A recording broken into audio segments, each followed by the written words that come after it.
El mundo que vamos a vivir dentro de muy poco tiempo va a ser un mundo lleno de cambios en todos los sentidos, pues sobre todo en el sentido en el mundo espiritual, pero en lo económico, en lo político, en lo familiar, en todo. Y por eso les anunciaba el jueves que yo quería hoy hablar de algo que se ha estado comentando en estos días y que cada vez vamos a oír hablar más, y es del famoso nuevo orden mundial, ¿eh? ¿Cuál es la actitud del creyente? ¿Cuál es la actitud de un hijo de Dios ante todo esto? ¿Cómo podremos reconocer este tema del famoso nuevo orden mundial y todas estas cosas, ¿no? Vamos a leer unos cuantos textos de la Biblia, porque yo quiero que la Biblia sea la que habla tu vida, que la palabra sea la que habla tu corazón y te convenza y te muestre la palabra, el camino correcto, que te ilumine la palabra, y después tú tendrás que tomar tus propias decisiones. Quiero llevarles a dos porciones del Nuevo Testamento.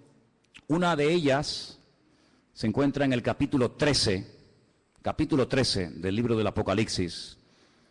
Después volveremos a la segunda porción, que precisamente es la parte de la que nos leía nuestro hermano Maico esta tarde. En Apocalipsis capítulo 13, sabéis que el libro del Apocalipsis es un libro que a mucha gente le da como miedo. Y algunas personas dicen, no lo leo porque no lo entiendo. Pero sin embargo el libro del Apocalipsis no se escribió para confundir a nadie, sino todo lo contrario. Se escribió para aclarar dudas, se escribió para que la gente no tuviera miedo, sino que tuviera paz y tuviera tranquilidad. Es cierto que tenemos en nuestras manos un libro que tiene un lenguaje simbólico, un lenguaje donde a veces pues no entendemos a priori lo que nos quiere decir la palabra, porque, ya te digo, está escrito entre comillas en clave. Algunos dicen que para que si este libro, esta información llegara a la mano de los inconversos, no lo entendieran, pero los creyentes tenemos la base, tenemos el fundamento bien puesto y podemos entender las cosas que dice el Apocalipsis. Y hay muchas cosas que habla este libro, pero en el capítulo 13 habla de lo que llama la Biblia las dos bestias. Dos bestias. La palabra bestia es Jehová, y Jehová es una expresión que se utiliza para hablar de un animal que mete miedo, un animal que trae terror, pero al mismo tiempo un animal casi rayando lo mitológico, un animal que es una mezcla de realidad y de ficción. Y esa es la palabra que emplea la Biblia cuando habla de estos dos personajes. Capítulo 13, verso 1, dice así la palabra: me paré sobre la arena del mar y vi subir del mar una bestia que tenía, dice aquí, 7 cabezas y 10 cuernos. No hay ningún animal que hoy en día exista que sea así. Es algo totalmente metafórico, ¿no? En sus cuernos tenía 10 diademas y sobre sus cabezas un nombre blasfemo. La bestia que vi era semejante a un leopardo, pero sus pies eran como de oso y su boca como boca de león. Fíjate qué mezcla, ¿no? Y el dragón le dio poder, su trono y grande autoridad.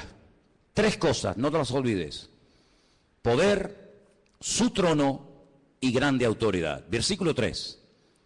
Vi a una de las cabezas como herida de muerte, pero su herida mortal fue sanada, y se maravilló toda la tierra en pos de la bestia.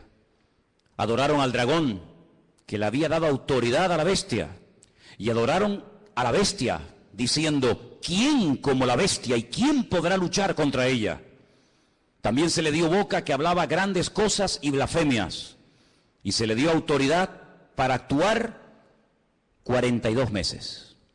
Es lo mismo que decir 3 años y medio, o 1260 días, como también se dice en otro texto, Abrió su boca en blasfemia contra Dios, para blasfemar de su nombre y de su tabernáculo y de los que moran en el cielo. Se le permitió hacer guerra contra los santos y vencerlos. También se le dio autoridad sobre toda tribu, pueblo, lengua y nación. Y le adoraron todos los moradores de la tierra, cuyos nombres no están escritos en el libro de la vida del Cordero, que fue inmolado desde el principio del mundo. Si alguno tiene oído para oír, que oiga. Después en el versículo 11 habla de otra bestia. Si os dais cuenta, dice: después vi otra. No es la misma, es otra bestia. Pero si os dais cuenta, dice que esta bestia subía de la tierra. Sin embargo, en el capítulo 13, verso 1, dice que la primera bestia subía del mar. ¿Lo veis ahí? Vi subir del mar. El versículo 11 dice otra bestia que vi subir de la tierra. Son dos entidades completamente diferentes la una de la otra. A lo largo de la historia, la humanidad ha conocido muchos sistemas de gobierno. Ha conocido durante un tiempo, parte de la humanidad durante un tiempo conoció un sistema que ya prácticamente no existe, pero que se llamaba la teocracia. Era Dios, el creador, gobernando al pueblo y llevando la palabra a través de sus profetas. Y fue un periodo muy hermoso de la historia, donde Dios hacía las funciones de gobernante o de rey, su pueblo obedecía, y cuando Dios tenía que comunicarse o transmitir un mensaje al pueblo, como lo acabo de decir, lo transmitía a través de sus siervos los profetas.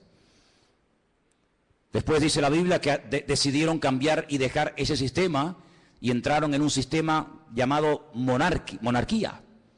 Y el rey moría y su hijo ocupaba el lugar, y en fin, todos sabemos que es otro sistema de gobierno.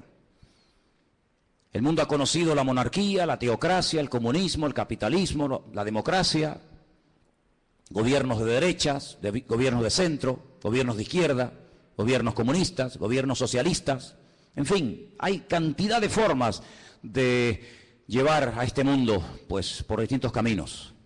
Pero la Biblia nos habla de un nuevo orden, de un nuevo gobierno, que en cierto sentido tendrá un poco de todo lo que les acabo de comentar. Tendrá un poco de monarquía, un poco de comunismo, un poco de democracia, un poco de capitalismo. Será como una especie de mezcla, pero también es un sistema completamente nuevo. El hombre nunca ha visto ese sistema de gobierno que en los últimos tiempos se levantará, y se levantará del antiguo territorio que ocupó el Imperio Romano. Yo no sé cómo estáis de geografía y de historia, pero el antiguo Imperio Romano conquistó prácticamente todo el continente europeo, de punta a punta, todo el Magreb, todo lo que son las naciones del norte de África y parte de Oriente Medio, incluido Siria, Egipto, Palestina y otros países más. De ese antiguo territorio romano, un territorio enorme, la Biblia nos enseña que en los últimos tiempos se formará un nuevo orden mundial, se levantará un gobernante que no sabemos su nombre, pero sí tenemos muchísima información acerca de este personaje, que no es un personaje de la mitología, ni es una especie de engendro entre algo espiritual y algo físico, sino que será un hombre de carne y de hueso, con padre, con madre, con genealogía, con lugar de nacimiento, con pasaporte, etcétera, etcétera. Digo esto porque a veces Hollywood y algunas películas muestran al famoso anticristo como una especie de relación entre Satanás y una mujer, y nace ahí una cosa que no sabe si es un demonio o es un niño. Olvídense de eso. El anticristo, y dicho sea de paso, el único en la Biblia que llama a este personaje el anticristo es el apóstol Juan. Esa palabra no aparece en ninguna parte de la Biblia, sino solamente cuando Juan habla de este personaje. Anticristo, alguien que se opone a Cristo, alguien que ocupa el lugar de Cristo, porque el anticristo no será un ateo. Satanás no es tonto. Satanás sabe perfectamente que lo espiritual siempre al hombre le tira, por un camino o por otro. Luego el anticristo no será un ateo, sino será una persona que caerá en lo más bajo que puede caer un ser humano, y es en la egolatría. Es pretender recibir adoración como si fuera un dios. Esto no es nada nuevo. Ya en Egipto, en Roma y en otros imperios se ha visto como el hombre ha querido ser adorado. Y al faraón se le llamaba el hijo del dios Ra, el hijo del sol. Y en Roma sabemos que miles de personas fueron matados y fueron asesinados y fueron quemados porque querían recibir adoración y querían incluso que se les presentara sacrificios y flores y reconocimiento. Así que el anticristo será una persona que al principio, digamos que, entre comillas, respetará todos los cultos, todas las creencias, todas las religiones, todo vale, no pasa nada, pero vamos a ver cómo después la Biblia nos dice que pega un cambio, y vamos a ver cómo a lo espiritual le va a dar una importancia tremenda, porque el anticristo, que en el Antiguo Testamento se le llama God, G-O-G. Cuando usted lee, por ejemplo, los libros del profeta Ezequiel, usted se va a dar cuenta de que al que llamamos nosotros el anticristo, en el Antiguo Testamento se le llama God. Fijaros qué cosa tan interesante. Satanás, que es un perfecto imitador de las cosas que Dios hace o que va a hacer, llama a este personaje en el Antiguo Testamento God, y es un nombre que la primera y la última letra de su nombre es la misma, es la G, la Gimel en hebreo. Y suma 3, 6, 3. Un múltiplo de 666, da 66 en total. Imitando a la profecía que Dios le dio al rey David. David es otro el único nombre en la Biblia que aparece con la misma letra al principio y al final. David empieza por D, termina por D. Lo que hace el anticristo es tratar de imitar a ese futuro rey, ¿verdad?, descendiente de la casa de David, y tratando de ungir, respaldar, apoyar y ayudar en todos los sentidos a este personaje político que tendrá un poder prácticamente ilimitado. Hace unos días, varios gobernantes muy famosos de este planeta Tierra proponían el nombrar a una persona como el presidente del planeta Tierra, el presidente de la Tierra, en este nuevo orden mundial que se está fraguando. Una de las últimas ciudades con un lujo increíble que se ha construido en Kurdistán se llama Astana. Lo habéis visto en algunos grupos ciclistas que llevan Astana, ¿verdad? Y tienen un grupo muy famoso de ciclistas. Astana fue fundada por los Illuminati y por las logias masónicas. Todos los edificios y todos los símbolos de la ciudad de Astana en el Kurdistán, todos tienen que ver con símbolos masónicos y de los Illuminati. No voy a entrar demasiado en esto, pero los Illuminati son personas que pueden ser políticos, pueden ser presidentes de país, de gobiernos, pueden ser deportistas, pueden ser artistas, etcétera, etcétera. Y hablemos claro, son personas adoradores del diablo. En Israel hay una cueva que se llama la famosa cueva de Sedequías. Se llama la cueva de Sedequías porque cuando el rey Nabucodonosor sitió la ciudad de Jerusalén durante más de un año, el rey que en ese momento gobernaba Jerusalén se llamaba Sedequías y huyó por esa cueva, y dice que lo alcanzaron en la llanura del valle de Jericó, que está como unos 8 o 10 kilómetros de allí. Y allí lo encontraron, le sacaron los ojos y se lo llevaron cautivo a Babilonia, a Irak. Y en esa cueva de Sedequías, de vez en cuando los famosos masones y Illuminatis se reúnen para hacer rituales. Quiero decirles que el presidente mundial de los Illuminati y de los masones es un judío llamado Rockefeller. Y en esa cueva se reúnen los de más alta graduación, los de nivel 33. Y allí hacen todo tipo de ritos y de ceremonias. Y ellos dicen que es allí, en uno de los lugares del mundo, de la tierra, donde Satanás hoy por hoy tiene su trono. No se olviden que Satanás no es un ser omnipresente que puede estar en todas partes al mismo tiempo. Satanás no puede estar en Madrid, en Estados Unidos, en Jerusalén, en Latinoamérica. Satanás es un ser que solamente puede estar en un sitio al mismo tiempo. Se mueve en el mundo espiritual, pero no tiene omnipresencia como es un atributo divino. Y es en ese lugar donde dicen los Illuminati y los masones que en forma de macho cabrío se presenta cuando hacen esas ceremonias en la cueva de Sedequías, y allí es donde reciben órdenes e instrucciones para las cosas que tienen que hacer. A algunos les puede sonar todo esto como a ciencia ficción, como a miedo, como a película, pero quiero decirles que el mundo espiritual, aunque no lo podemos ver con nuestros ojos de carne, es tan real como el mundo natural que constantemente estamos viendo. Date cuenta que, por ejemplo, ahora aquí dentro hay millones de voces en alemán, en arameo, en hebreo, en inglés, en chino, en japonés. Aquí dentro hay frecuencias, hay ondas, pero que no podemos ni verlas ni oírlas porque no tenemos un aparato de radio. Pero si tuviéramos un aparato de radio con una buena antena, seríamos capaces de escuchar programas que ahora mismo se están emitiendo desde Marruecos, desde Estados Unidos, desde cualquier parte de la tierra, simplemente que no tenemos un aparato que nos permite captar la señal de lo que aquí hay. Es como en la televisión. Y el mundo espiritual es invisible, pero es real. Los demonios existen, Dios existe, los ángeles existen. Todo el mundo espiritual es tan real como el mundo en el cual nos movemos tú y yo cada día. ¿Cuántos dicen amén? Satanás, dice la Biblia, que tiene un título, es el príncipe de la potestad del aire. Él se mueve con una velocidad abismal en la atmósfera.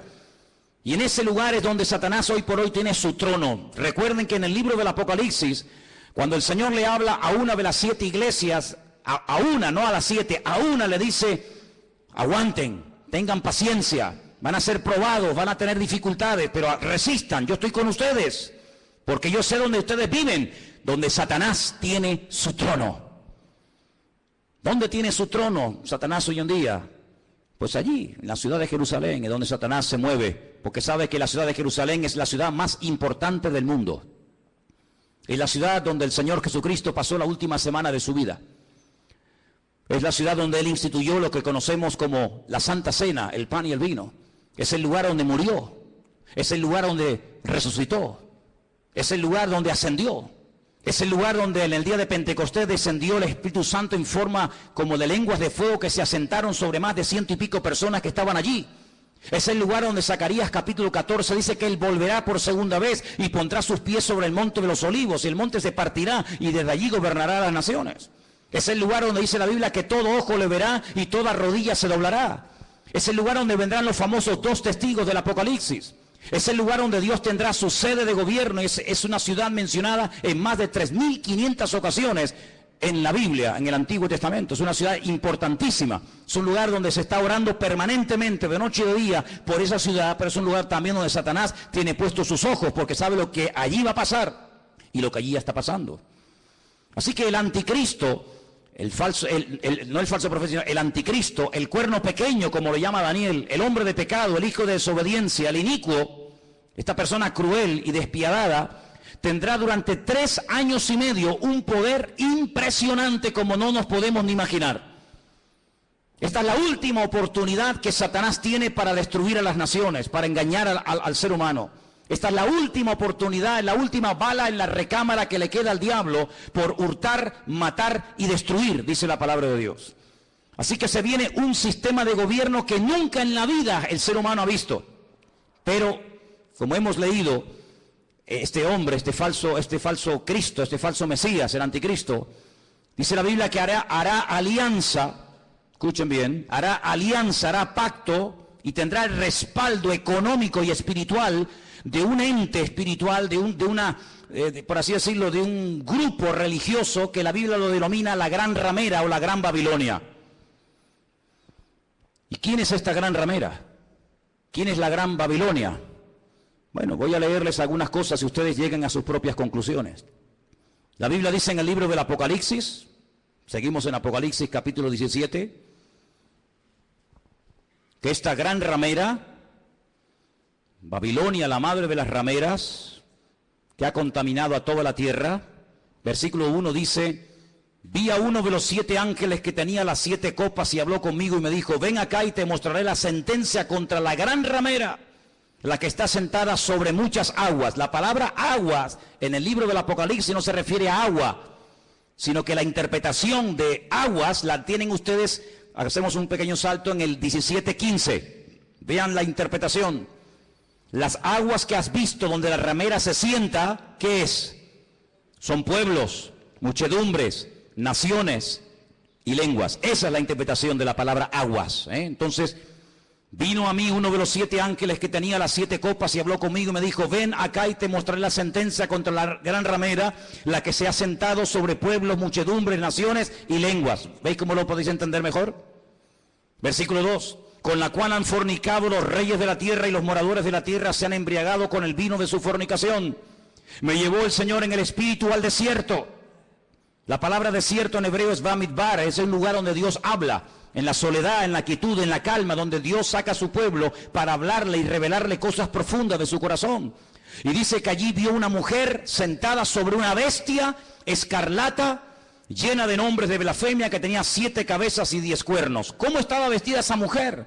Esa institución religiosa, ¿cómo se vestía? Dice que se vestía de púrpura. Interesante, ¿no? Y de escarlata. Estaba adornada de oro, de piedras preciosas, de perlas, y tenía en su mano un cáliz de oro lleno de abominaciones y de la inmundicia de su fornicación. Así se vestían sus ministros de púrpura y de escarlata, y tenía joyas y piedras preciosas en abundancia. Ahora, analicemos hoy en día en el espectro espiritual de nuestro planeta Tierra, vayamos una por una a ver quiénes pueden ser. Por ejemplo, ¿cómo visten los budistas? Si viéramos en este momento a un budista, seguramente lo veríamos con la cabeza rapada. Veo muchos budistas en esta tarde aquí. Iría seguramente, si tiene algo de pelo, con una especie de trenza. Iría con una túnica de color naranja. Ese es el color de los ministros budistas. No usan piedras preciosas, ni mucho menos. El mundo entero, las naciones de la tierra no han fornicado con el budismo. De hecho, en muchas naciones el budismo ni ha llegado, ni sabe la gente lo que es.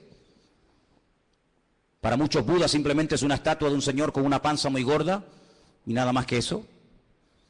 ¿Cómo visten, por ejemplo, los musulmanes? No visten de púrpura ni de escarlata. No han gobernado sobre todas las naciones de la tierra, sobre muchas sí, pero no sobre todas las naciones de la tierra. No tienen su sede, como después vamos a ver, en una ciudad más adelante. ¿Cómo visten los testigos de Jehová, los mormones? ¿Qué institución? Y no hace falta que lo digan. Se viste de púrpura y de escarlata y tiene piedras preciosas y riqueza en abundancia. ¿Cuál es el hombre que tiene más poder de convocatoria que simplemente con hacer así te junta 1 millón de personas en décimas de segundo? Un hombre que es capaz de ir a África, a América, a Japón, a la China, a Cuba, a cualquier país de la tierra. Es el hombre que tiene más poder de convocatoria que nadie, más que Obama, más que cualquier deportista. Hay un hombre que simplemente con hacer así junta como nada, 1 millón de personas, y los reyes de la tierra le tienen que besar la mano. Incluso el rey de España ha ido y se le ha inclinado. ¿Qué te parece, amigo? Y por si los datos te parecen cortos, en el versículo 18 dice: la mujer que has visto es la gran ciudad que reina, no que reinará, dice que reina sobre los reyes de la tierra. Allí donde la gran ramera tiene su sede. ¿Y cuál era la ciudad que en el momento de escribir el libro del Apocalipsis reinaba sobre toda la tierra?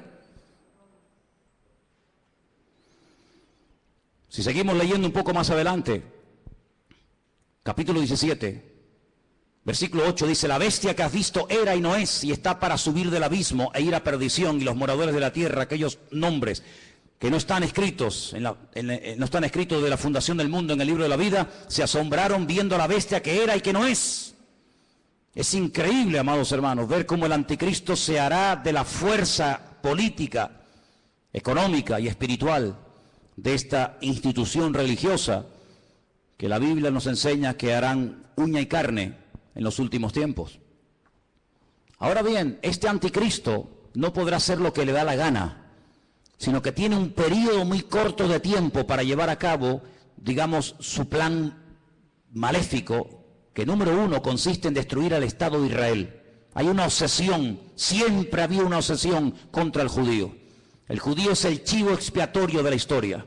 Cuando en Alemania había crisis y cuando Alemania no levantaba cabeza, incluso había perdido territorio en la Primera Guerra Mundial, ¿a quién se le echó la culpa? A los judíos. ¿Quiénes pagaron los platos rotos en la Segunda Guerra Mundial? Fundamentalmente los judíos y otras personas también, pero mayoritariamente los judíos. Cada vez que hay un problema, cada vez que hay un conflicto, la culpa la tiene el judío. Hay centenares y centenares de libros que nos hablan acerca de que si no existiera ese pequeño país que tiene tan solo 300 kilómetros de largo, 22.000 kilómetros cuadrados, un país que prácticamente es que ni se ve en el mapa, un 0,7% de la población mundial, todos los problemas del mundo se solucionarían. Pero permítame decirles que durante la Primera Guerra Mundial Israel no existía y hubo una guerra mundial. Y durante la Segunda Guerra Mundial Israel no existía y se mataron 60 millones de personas en territorio europeo y esta gente no existía, no estaban allí como pueblo.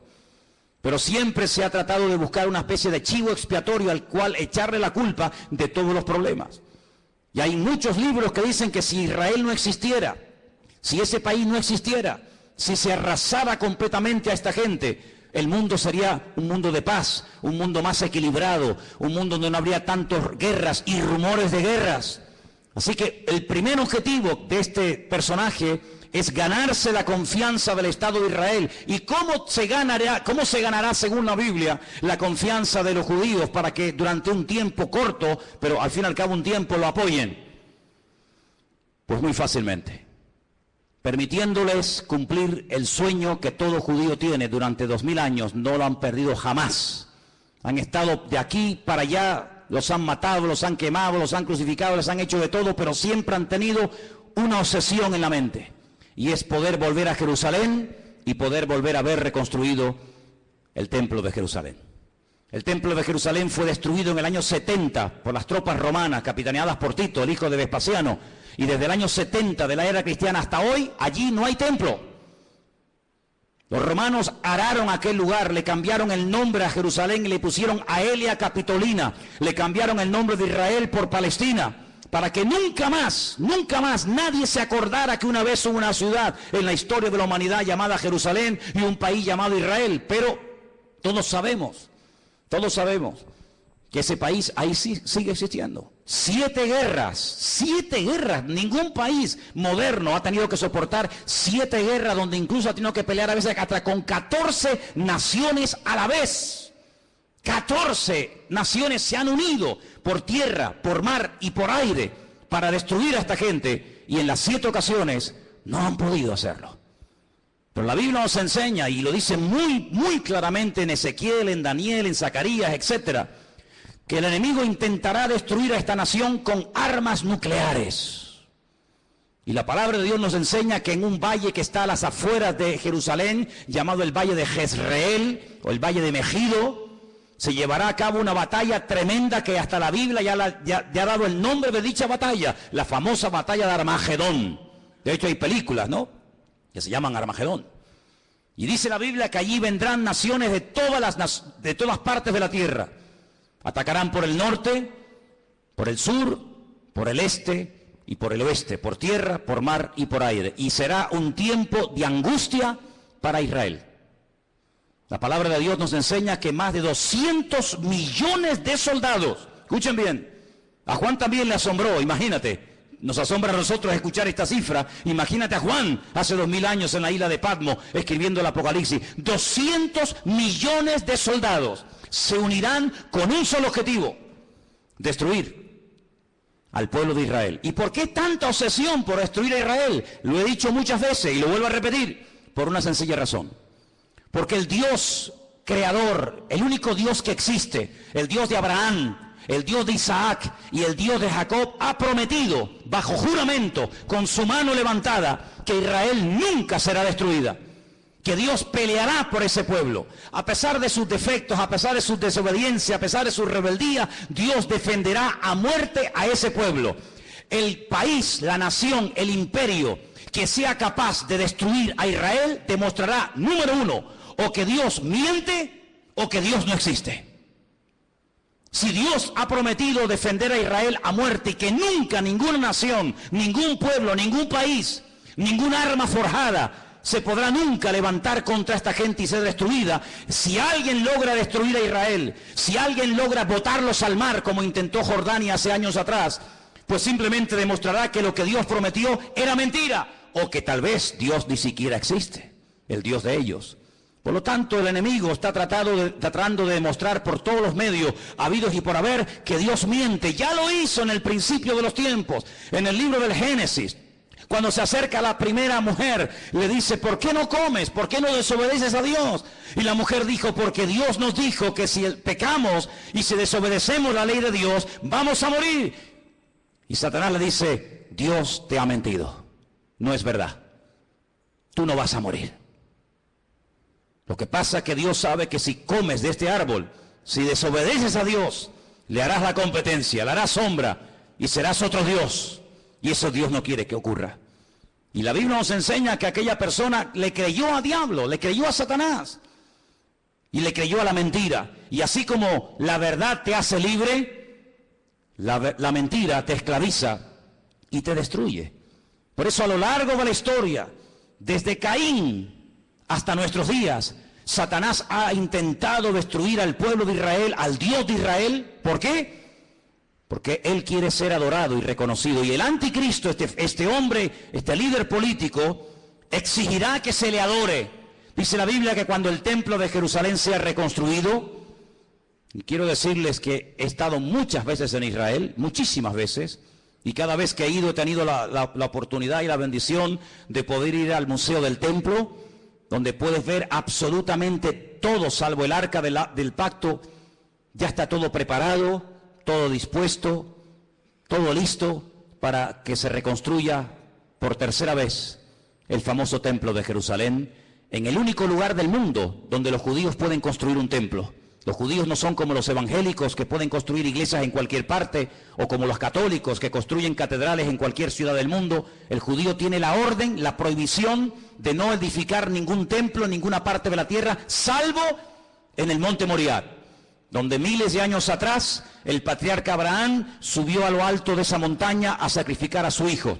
Y es en ese lugar donde Dios únicamente permite que se construya un templo, donde Él, dice la Biblia, que pondrá su gloria y su presencia para que todas las naciones de la tierra conozcan que Dios es uno, dice la palabra de Dios. ¿Por qué no lo hacen?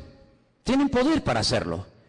En 1967, en junio del 67, el 7 de junio del 67, la Biblia nos enseña, o la historia, perdón, nos enseña que las tropas de Israel entraron y conquistaron toda la ciudad de Jerusalén. No podían entrar en Jerusalén.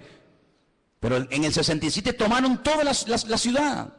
Subieron a lo alto del monte, pero le dejaron hasta el día de hoy a Jordania que administre las explanadas del templo, donde está la famosa mezquita de Omar y la famosa mezquita de Al-Aqsa. Pero es allí donde algún día, dice la palabra de Dios, que el templo será reconstruido. Y a los 3 años de ser edificado ese templo, nos dice en Tesalonicenses, justo a los 3 años, este personaje entra al lugar santísimo, lo profana, y entonces exige que todo el mundo le adore y le reconozca como el único Dios. Quiero leerles en 2 de Tesalonicenses capítulo 2, versículo 1, escuchen bien la lectura. Dice el apóstol Pablo: con respecto a la venida de nuestro Señor Jesucristo, de eso está hablando, y nuestra reunión con Él, os rogamos, hermanos, que no os dejéis mover fácilmente de vuestro modo de pensar, ni os conturbéis, ni por espíritu, ni por palabra, ni por carta, como si fuera nuestra, en el sentido de que el día del Señor está cerca. Nadie os engañe en ninguna manera, porque no vendrá sin que antes venga la apostasía, el desmadre, el descontrol total y absoluto. En ese ambiente de desmadre, de descontrol, de guerras y rumores de guerra, de crisis y más crisis, en ese ambiente se levantará el anticristo. Porque viene ofreciendo paz, viene ofreciendo seguridad y viene ofreciendo estabilidad a un mundo que entrará en caos y entrará en picado y no habrá forma de solucionar el problema. Vendrá la apostasía. Dice la Biblia que en los últimos tiempos muchos que se llaman creyentes o cristianos o seguidores de Dios o de Cristo apostatarán de la fe, llegarán a escuchar hasta espíritus engañadores, espíritus malignos, llegarán a creer en cuanta cosa rara y extraña aparezca por el escenario y se producirá un enfriamiento a nivel mundial por parte de muchos que se llaman creyentes. Dice, y el amor de muchos, a consecuencia de que se ha multiplicado la maldad, se enfriará. Y si aquellos días no fueren acortados, nadie se podría salvar. Dice, más por causa de los escogidos, y por ahí están los listos de turno, que siempre dicen, no, pero los escogidos son los judíos, no somos nosotros. Eso es mentira. Están engañados. Si están enseñados, están engañados. La palabra escogido es ecleto. La palabra ecleto aparece en Primera de Pedro, cuando Pedro le escribe a gentiles, no a judíos, a gentiles, y les dice, vosotros que antes no erais pueblo, si eran judíos, eran pueblo. No, pero es que vosotros no erais pueblo, porque el único pueblo que Dios tuvo en el pasado fue Israel. Vosotros que no erais pueblo, ahora sois pueblo de Dios. Real sacerdocio, amén. Nación santa, pueblo escogido por Dios, para que anunciéis las virtudes de aquel que os llamó de las tinieblas a su luz admirable. Es decir, la palabra que toma Pedro, que es ecleto, es exactamente la misma que aparece en Lucas 21 y en Mateo 24, cuando habla de escogidos. Dios tiene solo un pueblo, Dios no tiene dos pueblos, Dios tiene un solo pueblo. Y en ese pueblo forman parte todos aquellos hombres y mujeres que han aceptado a Cristo como su Señor y Salvador personal. Punto. ¿Cuántos dicen amén? Y dice que si no fueren acortados aquellos días, pero por causa de los escogidos tiene que acortarlo, nadie se podría salvar. Entonces dice que cuando venga la apostasía, muchos, no todos, muchos se apartarán. Y estamos viendo gente que antaño predicaba el evangelio, ya ni lo predican, ni sirven al Señor, ni se congregan. Y no se asusten ni se sorprendan. Pedro dice, hermanos, no os sorprendáis, como si alguna cosa extraña estuviera ocurriendo. Ya os hemos predicado, ya os hemos profetizado, ya les hemos escrito. Dice, y después de mi partida, yo procuraré que ustedes tengan memoria de esto, para que no se olviden, que muchos apostatarán de la fe, que muchos se apartarán, que muchos se olvidarán de Dios, incluso hasta lo van a renegar y lo van a rechazar. Dice que cuando venga, antes de que venga el Señor, tiene que venir la apostasía y se manifieste el hombre de pecado, el hijo de perdición. ¿Y qué hace este hombre? Versículo 4, se opone, se levanta contra todo lo que se llama Dios o es objeto de culto. No permite que haya todo tipo de religiones y todo tipo de creencias, sino que va a ser una persona que va a controlar el tema espiritual o religioso. Dice, y es de tal manera este personaje cruel, que dice que se sienta en el templo de Dios, como Dios, haciéndose pasar por Dios. Y el único templo que Dios ha tenido y tendrá es el templo de Jerusalén. Por lo tanto, la Biblia nos habla clarísimamente acerca de que el templo de Jerusalén va a ser reconstruido otra vez. Sí, hermanos, otra vez va a ser reconstruido. Aunque nos parezca extraño, nos parezca imposible. También era imposible que hace 60 años esta gente tuviera un país llamado Israel, y es posible. Ahora vosotros sabéis lo que lo detiene, a este anticristo, a este personaje siniestro, macabro. Dice, vosotros sabéis lo que lo detiene, a fin de que a su debido tiempo se manifieste. Ya está en acción el misterio de la iniquidad, solo que hay quien al presente lo detiene hasta que él, no ella, él a su vez se ha quitado de en medio. Entonces se manifestará aquel inicuo. La palabra inicuo, pues es una palabra que significa un hombre cruel, sin principios, sin moral, un salvaje, despiadado, una bestia, hasta que ese inicuo sea matado con el espíritu de la boca del Señor y lo matará el resplandor de su venida. He hecho una lista de cómo, de todas las formas que la gente moría en los tiempos de la Biblia. Tengo una lista enorme. Hay gente que murió comida por perros, gente que murió comida por gusanos, gente que murió crucificada, gente que murió apedreada, gente que murió quemada, gente que murió a palos, gente que murió clavados con un asta, empalados. Hay un montón de tipos de muertes en la Biblia, pero nadie ha muerto como morirá el anticristo. Dice que lo matará el resplandor de la venida de nuestro Señor Jesucristo. Así como el resplandor de la gloria del Señor tiró al suelo al apóstol Pablo y se convirtió y sirvió al Señor con toda su alma y con todo su corazón hasta el último minuto de su vida, el anticristo morirá no de forma natural, sino morirá por el resplandor de la gloria y de la presencia del Señor. Y dice la Biblia hasta dónde va a ser enterrado. Por ejemplo, si quieren saberlo, en Ezequiel 39, del 11 al 14, lean en casa este texto, repito, Ezequiel 39, del 11 al 14, y dice que allí, en Israel, en un valle, Dios le tiene preparada sepultura al anticristo para que todos los que pasen por aquel lugar sepan que hasta aquí, amigo, hasta aquí te permitió el Señor llegar, y aquí tienes sepultura para que todo el mundo que pase sepan que hasta aquí llegó tu fuerza y llegó tu capacidad. ¿Qué te parece? Así que este personaje es un personaje político, que tendrá el apoyo de esta institución llamada, según la Biblia, la Gran Ramera o la Gran Babilonia, y durante 3 años y medio atormentará a las naciones, durante 3 años y medio tratará de llevar a las naciones al auténtico desastre y al auténtico caos, y hay muchos datos acerca de este personaje en la Biblia. Les voy a leer algunos, se van a quedar sorprendidos lo que la Biblia nos dice acerca de este hombre. Por ejemplo, en capítulo 7 de Daniel, miren lo que dice acerca de este personaje, Daniel 7. Los 10 cuernos significan que aquel reino se levantarán 10 reyes, después se levantará otro, el cual dice será diferente, totalmente diferente. Hablará palabras contra el Altísimo, fíjate, está obsesionado con Dios. Hablará palabras contra el Altísimo, contra los santos del Altísimo y los quebrantará. Pensará, fíjate qué cosa, pensará en cambiar los tiempos y la ley. Hacer un calendario nuevo, leyes nuevas. Qué curioso que la semana pasada, a punto de que se firme este nuevo tratado de libre comercio, donde desaparecerán los aranceles y los impuestos que hay que pagar en la aduana, y podrán viajar las mercancías desde China a Estados Unidos, de Estados Unidos a Europa, de Europa a Oriente Medio, etcétera. Alguien dijo que ante estos cambios globales, mundiales, que están a punto de suceder en poco tiempo, donde se ha vuelto a reunir el famoso Club Bilderberg y muchos políticos han ido a Roma a hablar con el Papa, y donde el G7 se ha reunido otra vez como casi clandestinamente, porque están a punto de producirse y de firmarse acuerdos que van a cambiar el mundo en cuestión de días. Qué interesante que todo esto está ocurriendo aquí, en nuestras narices.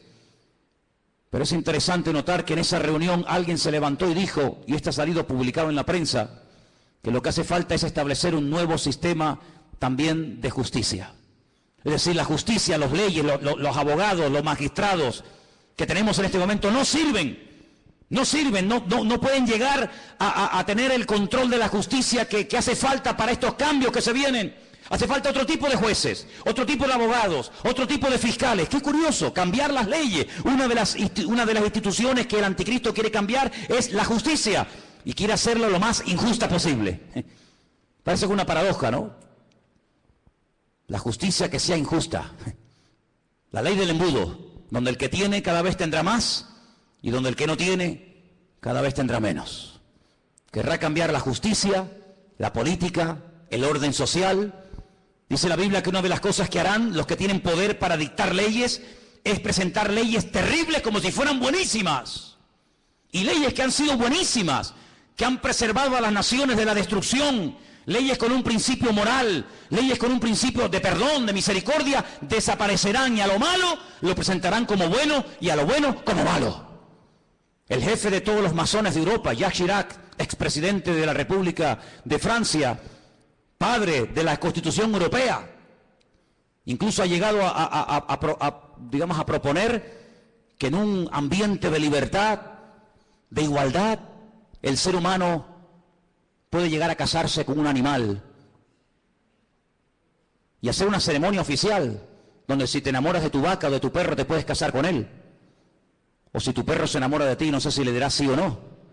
Y eso es lo que él ha llegado a proponer, que todos los seres humanos sean equiparados al nivel de las bestias, y donde un animal puede casarse con un hombre con un animal.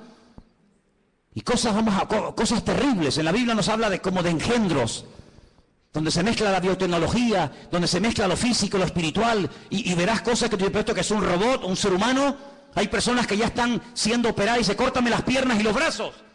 Quiero otro tipo de piernas y de brazos, y ya están haciendo engendros y manipulaciones genéticas sin precedente en la historia de la humanidad. Qué curioso que la Biblia, desde el libro del principio de la Torá, prohibía todo tipo de mezclas y todo tipo de injertos y todo tipo de cambios, ¿verdad? Sin embargo, el hombre intentará cambiar los tiempos, intentará cambiar las leyes. Serán entregados en sus manos por tiempos y la mitad de un tiempo. Es lo mismo, 3 años y medio, 42 meses. Pero se levantará el juez con mayúscula, le quitará el dominio, será destruido y arruinado, y el reino y el dominio y la majestad y los reinos bajo el cielo serán entregados al pueblo de los santos, cuyo reino es reino eterno, y todos los dominios le servirán y le obedecerán al Rey de Reyes y al Señor de los Señores. ¿Cuántos dicen amén? Capítulo 8 nos da más datos sobre este hombre. Dice: y en cuanto al cuerno que fue quebrado, se levantaron otros 4 en su lugar. Significa que 4 reinos se levantarán de esa nación, aunque no con la fuerza de él. Estos 10 cuernos, constantemente, en esta tarde habéis oído 10 cuernos, 10 cuernos. Son 10 naciones que se van a unir en los últimos tiempos para pelear. Qué curioso que por primera vez en la historia ha habido una coalición de 10 naciones árabes que en este momento están atacando Yemen, en este momento están atacando Siria y otras naciones del Medio Oriente. 10 naciones, qué curioso, una coalición de 10 cuernos. Bueno, la Biblia le dijo a Abraham que 10 príncipes saldrían de sus lomos a través de Isaac, ¿verdad? Y dice en el capítulo 8, verso 23... al fin del reinado de estos, cuando los transgresores lleguen al colmo, se levantará un rey altivo de rostro y entendido en enigmas, imitando a Salomón, que dice que venían de todas las naciones de la tierra para hacerle preguntas difíciles, y a todo lo que le preguntaban él respondía. El anticristo tendrá una sabiduría impresionante, diabólica, pero la tendrá. No te olvides que el Señor, cuando creó a este ser tremendo, que no era en ese momento Satanás, sino un querubín, dice que lo dotó de una sabiduría espectacular, de una hermosura sin precedentes. Satanás es capaz de hablar en todos los idiomas de la tierra, de entender todas las cosas que jamás en la vida le podrán caber en el cerebro a ningún ser humano. Y todo eso se lo dará, dice la Biblia, poder, autoridad, respaldo, apoyo a este personaje. Verso 24, y su poder se fortalecerá, pero no con su fuerza propia. Causará grande ruina y prosperará. Qué curioso, por una parte causa ruina y por otra parte prospera. Qué tremendo que los que causan ruina a los demás siempre son prosperados ellos. Es interesante, ¿no? Causan ruinas, destruyen pueblos, saquean ciudades, hacen destrozo, pero estos que le arruinan la vida a millones de seres humanos, luego son los tipos más ricos del mundo. Y uno dice, ¿cómo es posible que este hombre que ha sido elegido por el pueblo, o se puso él teóricamente para ayudar al pueblo, no solamente nos complique la vida y nos arruine y nos mate, y encima el tipo este tenga fortunas en Suiza, sabe Dios dónde? Así será el anticristo. Hará arbitrariamente, es decir, hará lo que le da la gana. Destruirá a los fuertes y atacará al pueblo de los santos. Israel va a ser atacado, Israel lo sabe. En este momento solamente Irán, escuchen bien esto, solamente Irán. El otro día hubo una reunión a más alto nivel. La República iraní le dijo a Israel, si me atacas, Israel quiere atacar las centrales nucleares, porque Irán acaba de firmar un acuerdo donde permite que los observadores internacionales entren en instalaciones civiles, pero no en las militares. Insiste continuamente de que todo el arsenal que Rusia le está proporcionando de uranio es simplemente para hacerle la vida a los iraníes más fáciles, pero todo el mundo sabe, porque lo han dicho, no es nada que se oculte, porque lo han dicho, que el objetivo de ellos es literalmente hacer un festival nuclear en la ciudad de Jerusalén. Arrasar a Israel y borrarlos de la faz de la tierra. Israel se está pensando muy seriamente hace mucho tiempo atacar las bases militares nucleares. Irán le dijo, si me atacas, tengo en este momento 80.000 misiles apuntando hacia la ciudad de Jerusalén. ¿Qué te parece, amigo? Solamente Irán, sin contar otras naciones que le rodean. 120 millones de enemigos contra 7 millones. Es una desproporción muy grande, ¿verdad? 120 millones contra 7 millones. Con su sagacidad hará prosperar el engaño. Todo lo que estamos viendo de corrupción, de engaño, de ladrones y sinvergüenzas que han saqueado y robado lo que les ha dado la gana, que entran por una puerta y salen por la otra, todo esto es simplemente un pequeño botón de muestra, como preparándonos psicológica y mentalmente para lo que viene.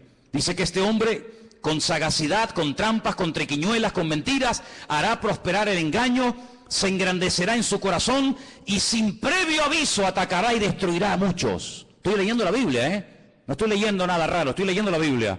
Se levantará contra el príncipe de los príncipes, pero será quebrantado, aunque no por mano humana. Fijaros cómo el enemigo ha ido adaptando la estrategia según los tiempos. Caín, el primer asesino, se levanta y mata a su hermano Abel, pero no mató ni a su padre, ni a su madre, ni al otro hermano. Dejó a más gente viva que los que realmente mató, ¿sí o no? Qué curioso, Caín mató a uno, pero dejó vivo a más gente. Cuando pasa el tiempo, dice la Biblia que otra persona que también tiene el mismo espíritu de Caín, pero elevado a la máxima potencia, va más allá y dice, en vez de matar a uno, matemos a todos, pero solamente a los varones. Y deja a todas las mujeres vivas. Sabemos también que Moisés se salvó y etcétera. Pero fíjate, Caín mató a uno, pero dejó vivos a otros. Pero Faraón quería matar a todos los varones y la muerte iba en aumento. Pero cuando no lo consiguió, el mismo espíritu de Caín que habitó en Faraón salpicó y se apoderó de aquel rey perverso de Amán, allí en los tiempos de la reina Esther, y dijo, no solamente a los hombres, sino a los hombres, a las mujeres, a los niños, y arrasemos con todo. Es decir, que no ha ido a menos, sino que la maldad siempre ha ido a más, siempre ha ido a más. Por lo tanto, todo lo que hemos visto a lo largo de la historia son simplemente pequeñas pinceladas de lo que le espera a esta tierra. Si saltamos al capítulo 11 de Daniel, sigue dando datos muy interesantes. Dice aquí, hará este rey según su voluntad. Se ensoberbecerá, se engrandecerá sobre todo Dios, y contra el Dios de los dioses hablará. Y dice aquí, y prosperará. Es increíble, ¿eh? Y prosperará. Por eso dice la Biblia, no tengas envidia del hombre malo que prospera en su camino. Porque a veces los malos también son prosperados, pero no por Dios. Y dice aquí, hasta que sea consumada la ira y lo que está determinado se cumpla. Ahora fíjate qué dato tan interesante. Yo sé, y algunos seguramente me lo harán notar, que en el texto original no existen palabras con mayúscula y palabras con minúscula. No existe ni en griego ni en hebreo palabras con mayúscula y con minúscula, que en nuestro idioma es muy importante, porque no es lo mismo la palabra Dios con minúscula que la palabra Dios con mayúscula. No es lo mismo la palabra Señor con minúscula que la palabra Señor para referirnos a Dios en mayúscula. En la Biblia hay un término específico para cada palabra, por lo tanto no hace falta recurrir a esto de mayúsculas y minúsculas. Pero en nuestra Biblia dice en mayúscula, del Dios de sus padres. Luego sus padres eran creyentes. Los padres del anticristo eran creyentes del verdadero Dios. Porque dice, del Dios, repito, con mayúscula de sus padres, no hará caso. Fue criado en una educación, digamos, religiosa, correcta, con el Dios verdadero. Lo mamó en la casa con sus padres, pero dice, no hará caso de ese Dios, de esa enseñanza. Y dice algo interesante que puede tener varias interpretaciones. Ni del amor de las mujeres hará caso. ¿Quiere decir que será un homosexual? ¿Que no se casará? Interprételo usted como quiera. Pero dice que a este hombre no le interesa perder el tiempo. Ustedes saben que cuando un hombre se enamora de una mujer se vuelve medio idiota, medio tonto, ¿no? Por lo tanto, él dice, yo tengo un objetivo y si enamorarme de esta o de aquella me va a quitar mi tiempo, dice, ni hará caso de las mujeres. Increíble. No respetará a Dios alguno, porque contra todo se engrandecerá. Honrará en su lugar al Dios de las fortalezas. Y tú dices, ¿este quién es? El Dios de las fortalezas. No hará caso del Dios verdadero que sus padres le inculcaron y le enseñaron. Dejará ese Dios verdadero y comenzará a adorar, dice aquí, al Dios de las fortalezas. Ahora, el libro de Daniel es el único libro de la Biblia que está escrito en dos idiomas diferentes. Todos los libros del Antiguo Testamento están escritos en hebreo y los del Nuevo Testamento en griego, pero Daniel no. Daniel, parte del libro está escrito en arameo y parte está escrito en hebreo. Se lee igual, pero significa lo mismo. Cuando usted lee del Dios de las fortalezas lo honrará, dice textualmente Alá Maozín. Y menciona la palabra Alá. ¿Saben que las siguientes Biblias que se van a vender dentro de muy poco tiempo, que ya están en circulación en las iglesias evangélicas, dirá, por ejemplo, en el principio creó Alá los cielos y la tierra? ¿Sabían que la palabra Elohim o Dios desaparecerá de muchas Biblias en los próximos años y aparecerá la palabra Alá? ¿Sabían eso? Pues vete espabilando. De Alá, del Dios de la guerra, como dice el texto, a ese Dios adorará. Dice, Dios que sus padres no conocieron. No tiene nada que ver la adoración a ese Dios con el Dios que sus padres le enseñaron. Y dice, lo honrará con oro y con plata, con piedras preciosas y con cosas de alto precio. Hermanos, esto se escribió hace más de 3000 años, ¿eh? Es impresionante cómo hace más de 3000 años el profeta Daniel sabía detalles de la vida de este hombre que en aquel momento lógicamente no existía y que está a punto de aparecer. Y dice, con un Dios ajeno se hará de las fortalezas más inexpugnables y colmará de honores a los que le reconozcan y con precio repartirá la tierra. Pero al cabo del tiempo el rey del sur contenderá con él y se levantará contra él como una tempestad. También le irá mal al anticristo, no te quepa la menor duda, también le irá mal. Pero durante un tiempo, aparentemente, las cosas le van a funcionar. Ante este panorama de este nuevo orden mundial, ante este panorama donde ya el famoso chic que habéis oído y que sabéis que está por ahí por el mundo dando vueltas, donde el dinero en muchas naciones ya ha desaparecido, no es que va a desaparecer, ya ha desaparecido. En Suecia usted va con dinero y no lo puede usar. Ya no se usa dinero para pagar nada en Suecia. Todo es con otro sistema. Pues dice la palabra de Dios que en los últimos tiempos se va a implantar a nivel mundial un nuevo sistema comercial, donde ya no hará falta llevar dinero.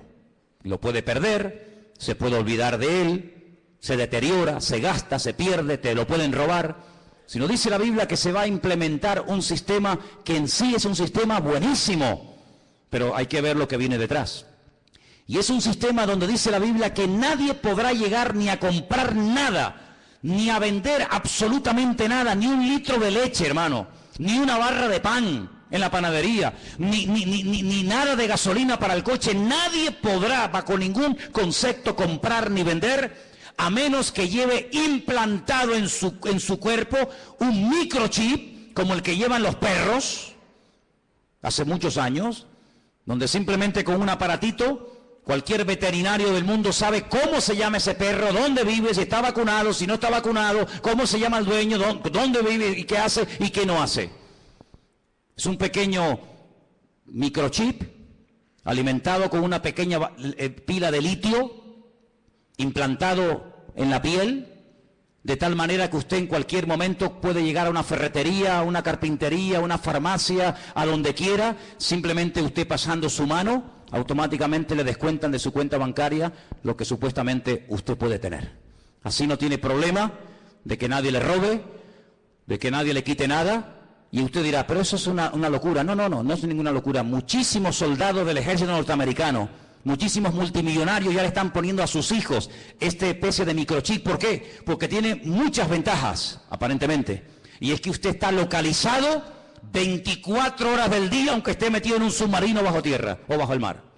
Usted está localizado permanentemente, porque los satélites captan esa señal, captan esa radiofrecuencia en cualquier lugar donde usted se encuentre. ¿Cómo podía saber Juan, un pescador de Galilea, hace 2000 años atrás, en un pequeño país llamado Israel, que algún día en el mundo, en el planeta Tierra, habría un sistema tan sofisticado, donde la gente ya no usaría dinero para comprar, ni para vender, ni para viajar, sino que simplemente llevando ahí una especie de chique en la mano, pasándolo por una especie de escáner o de máquina, la gente podría llevar una vida normal? ¿Cómo podía ese hombre saber eso hace 2000 años? No lo sabía. Dios se lo dijo. Y Dios se lo reveló. Porque aquí el que controla el pasado, el presente y el futuro es nuestro Dios. Y el Apocalipsis está escrito en pasado. Porque esa es una de las características del tema profético en la Biblia, que el futuro se cuenta en pasado. Y por eso dice la Escritura que para conocer el futuro hay que conocer el pasado. Porque el que no conoce lo que Dios ha hecho, no sabrá nunca lo que Dios hará en el futuro. ¿Qué podemos hacer los que nos llamamos cristianos o queremos ir en serio con el Señor ante este panorama? Bueno, es interesante notar que una de las profecías que se tenía que cumplir en los últimos tiempos es que el río Éufrates, saben que Irak está bañada por dos grandes ríos, el Éufrates y el Tigris. Es una de las zonas donde estaba el famoso Jardín del Edén. Llegaría un momento que se tendría que secar para que tropas del norte, dirigidas por Rusia, vinieran en dirección a la tierra gloriosa, entrando por los famosos altos del Golán, en el norte de Israel. Bueno, pues Siria construyó hace ya muchos años una presa que deja totalmente seco el río Éufrates, así, en cuestión de minutos. Eso está profetizado también en el libro del Apocalipsis. La palabra del Señor nos enseña que los tiempos se acortan, y dice Mateo capítulo 24 lo que tenemos que hacer en estos tiempos los creyentes, y te lo leo. Mateo 24, del 37 en adelante, presta atención a lo que dice la palabra. Dice así: como en los días de Noé, así será la venida del Hijo del Hombre. Como en los días de Noé. ¿Cómo eran los días de Noé? ¿Cómo era su generación, sus vecinos, sus amigos? ¿Cómo vivía la gente en aquellos tiempos? Dice la Biblia que había violencia y agresividad por todas partes. No piensen ustedes que se vive tan tranquilo en todas partes de la tierra como de momento vivimos aquí. Muchos de los que están aquí pueden dar testimonio de que naciones hermosas y tremendamente ricas, es muy difícil hoy por hoy vivir en ellas debido al alto índice de muerte, de destrucción que hay. La gente tiene miedo a salir a las calles. Dice la Biblia que llegará el momento en el que la gente más pacífica, aquella chica que cuando caminaba dice que ni siquiera se atrevía a poner el pie en tierra, de lo delicado y de dulce que era, ten cuidado porque se te puede llegar a convertir en tu peor enemigo.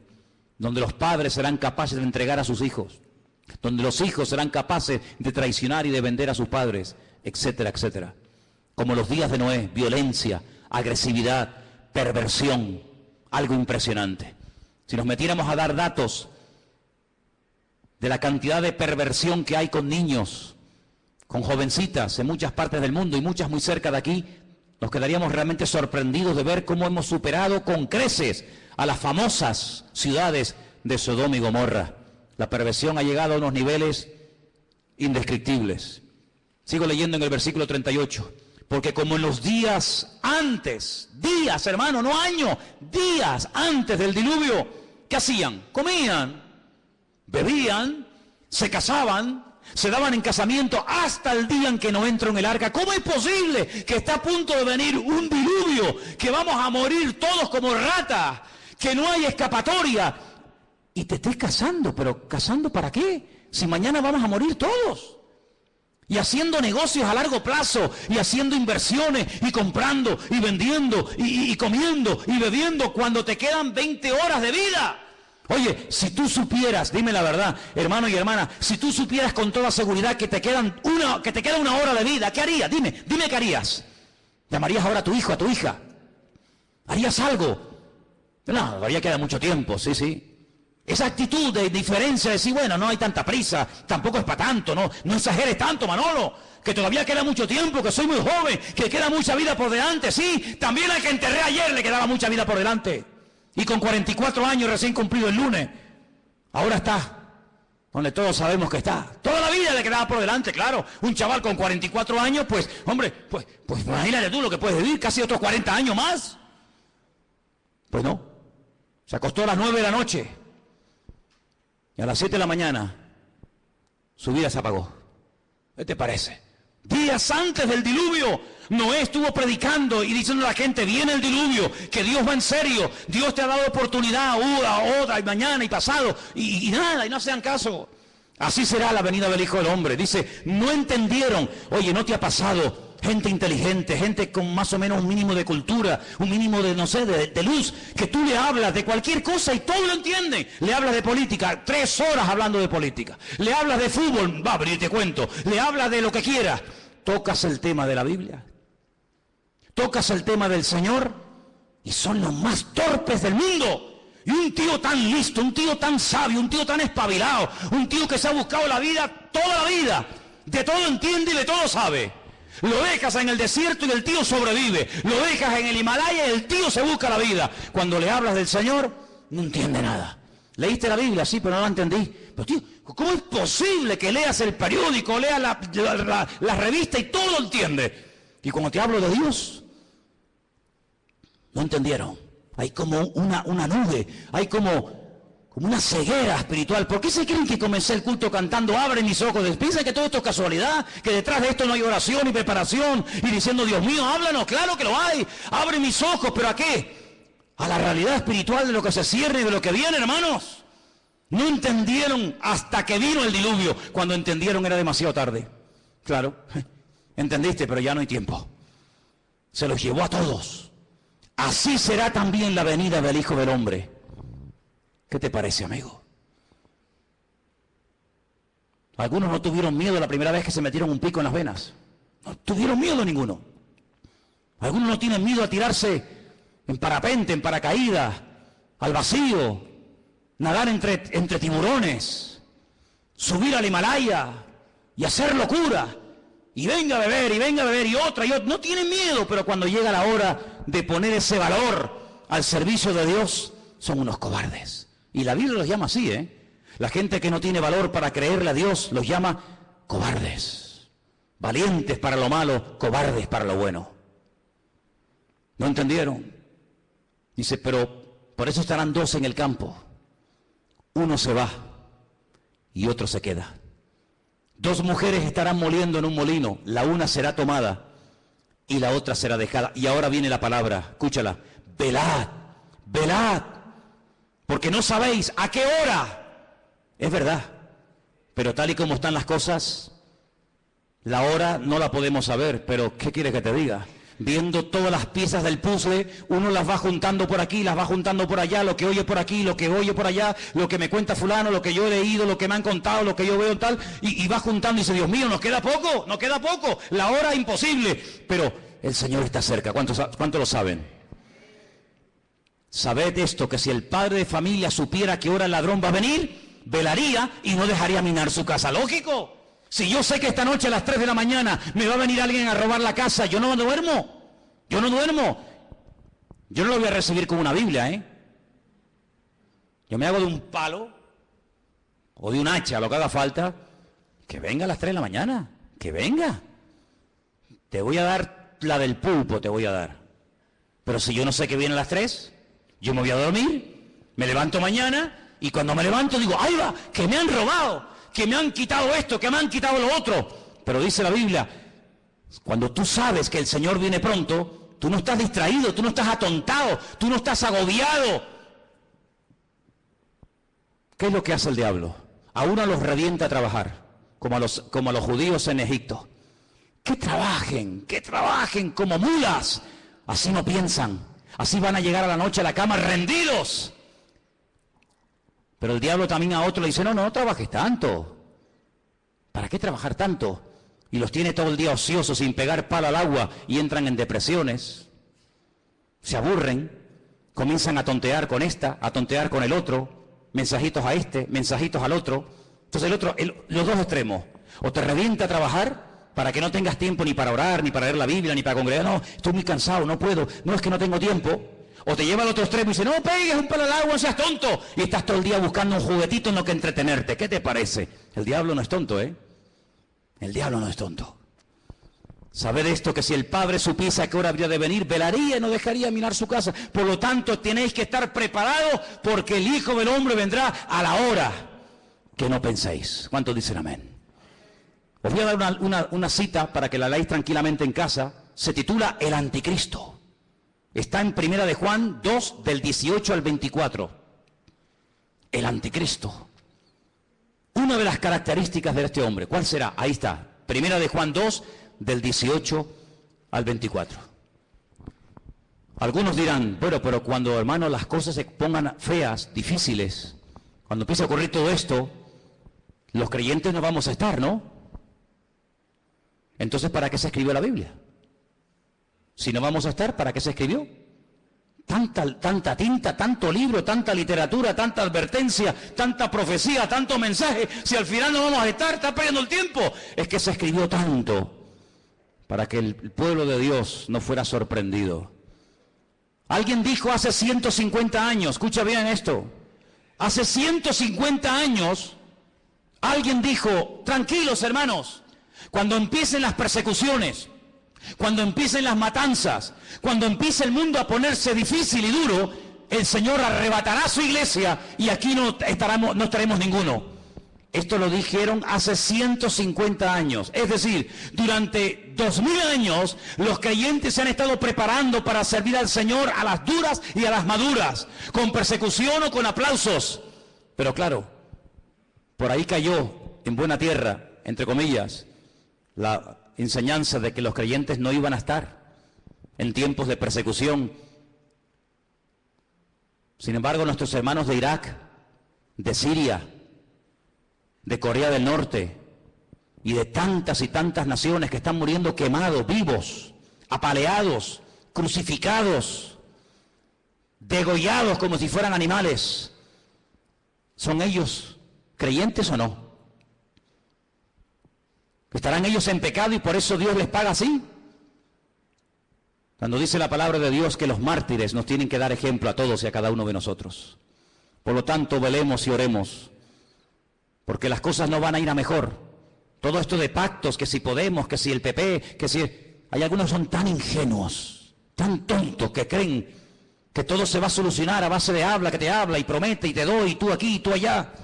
El Señor dice, la maldad se multiplicará y le sorprenderá a todos, me da igual del signo que sean, como los dolores a la mujer que está a punto de dar a luz, dice, y no escaparán, sino que vendrá sobre ellos la destrucción repentina. Nosotros no tenemos la confianza puesta en el PP, yo por lo menos no, a lo mejor alguno aquí sí. Yo no confío ni en el PP, ni en el PSOE, ni en Ciudadanos, ni en el otro, ni el Melena, yo no confío en ninguno de ellos, porque todos son hijos del diablo. ¿O no? ¿O no? Porque estás conmigo o estás contra mí. ¿Cómo voy a poner yo mi confianza en el hombre? ¡Maldito el hombre que confía en el hombre! Nosotros ponemos nuestra confianza en el Señor, Dios Todopoderoso. Él no nos va a fallar.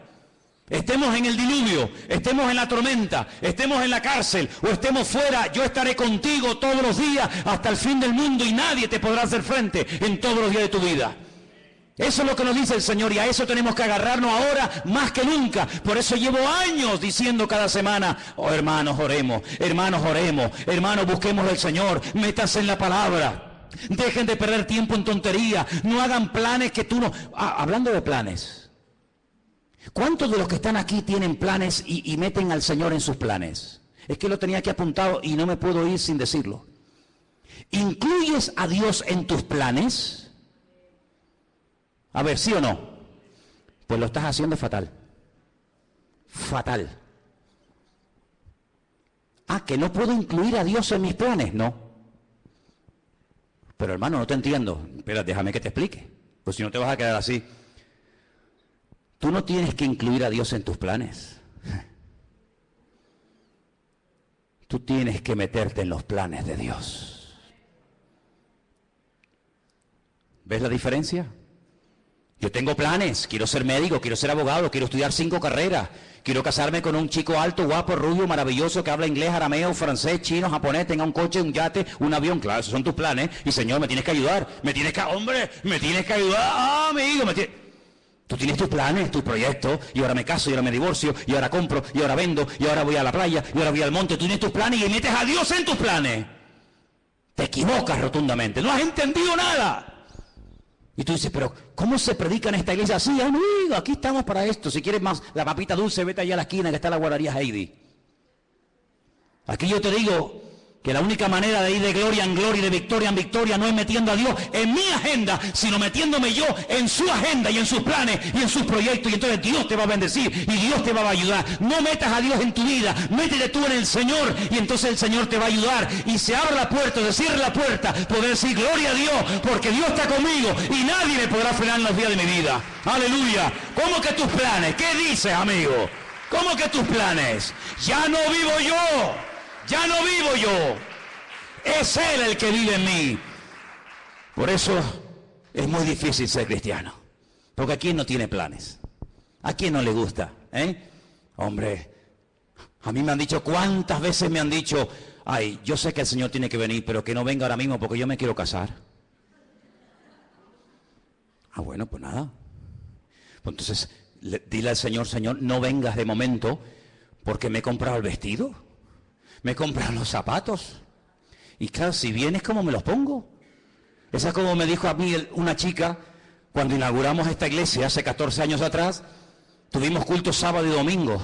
Y el sábado le dije, mira, cantas tú y tú, y el domingo cantan otras hermanas Y me dice, no, hermano, yo canto el sábado y el domingo. Digo, no, tú cantas el sábado y otro el domingo. Que no, digo, hombre, ¿cómo no? Vamos a ver.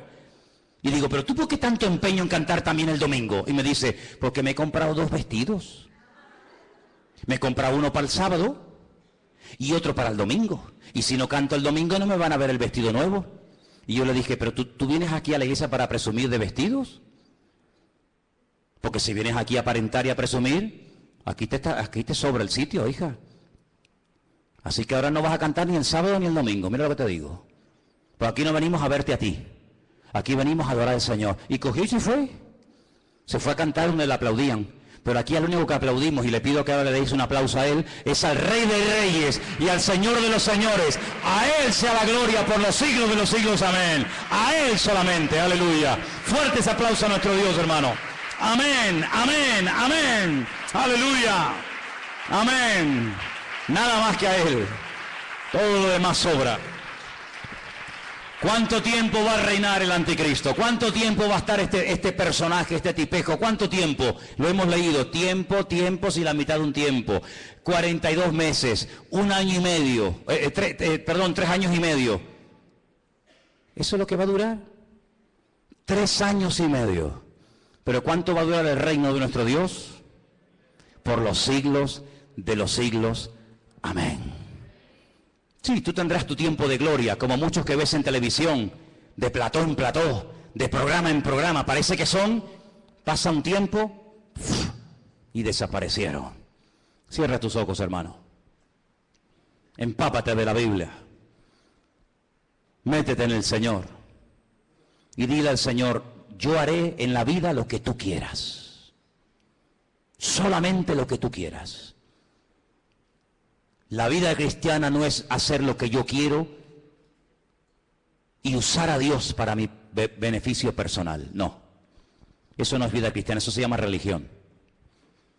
Eso es religión, donde yo hago lo que me da la gana y Dios está a mi servicio 24 horas al día en lo que yo quiera y en lo que yo pida. Eso es religión, donde yo pongo las normas, donde Él está para servirme a mí. Evangelio es, yo no tengo planes. Yo soy un siervo en las manos de Dios y yo haré y me casaré o no, y compraré o no, iré o no, a donde Dios quiera. Eso es el Evangelio. Lo otro es religión. Y por eso, amados hermanos, yo le digo a todos los jóvenes que están aquí esta noche, muchos de ustedes que se están matando estudiando, pregúntale al Señor si eso es lo que Dios tiene para tu vida. Porque si eso es lo que Dios tiene para tu vida, gloria a Dios, qué bueno. Pero ¿y si eso no es? Si eso no es, hijo o hija, pregúntale al Señor qué quiere hacer con tu vida. Porque a Noé cuando le habló le cambió la vida. Y a Abraham ni te cuento. Y a Pablo ni te cuento. Cuando Dios le reveló sus planes a David, a Moisés y a los personajes de la Biblia, les cambió la vida. Ya no se podían dedicar a cualquier otra cosa, porque Dios tiene planes. Claro que los tiene. Para mí, para ti. ¿O qué te crees? ¿Que estás aquí por casualidad? No. Dios nos ha traído hoy aquí, como dice el cántico, para no volver atrás. Aleluya. Y en esta tarde, cuando te acerques a este pan y a este vino, dile al Señor, te lo pido, dile, Señor, quiero hacer tu voluntad, Señor. Quiero hacer tu voluntad. Bendito sea el nombre del Señor. Señor, ayúdanos a darnos cuenta que el mundo, como tu palabra profetiza, irá de mal en peor. Pero nosotros iremos de gloria en gloria y de victoria en victoria, porque tú así lo has determinado para tu pueblo. Señor, sabemos que el mundo te ha dado las espaldas. Sabemos que el mundo no se somete a tu voluntad ni a tu palabra. Así les va. Pero pedimos, Señor, que a nosotros, tus hijos, este rebaño pequeño, nos des la bendición de servirte y de estar preparados para lo que le viene a este mundo encima. Este mundo va a ser sacudido. Todas las naciones de la tierra van a ser zarandeadas como el trigo. Pero te pedimos, Señor, que tú nos protejas y nos libres del maligno. Y podamos con tu ayuda y con tu bendición mantenernos firmes contra las acechanzas del maligno. Ayúdanos, Señor, en esta noche a tomar conciencia de los tiempos que se avecinan, Padre. El mundo está haciendo sus movimientos, reuniones por aquí, reuniones por allá. Ellos saben a dónde apuntan, ellos saben lo que quieren. Ayúdanos también a nosotros, mi Dios, a estar preparados para que estas cosas no nos sorprendan como ladrón en la noche. Bendito sea Jesús.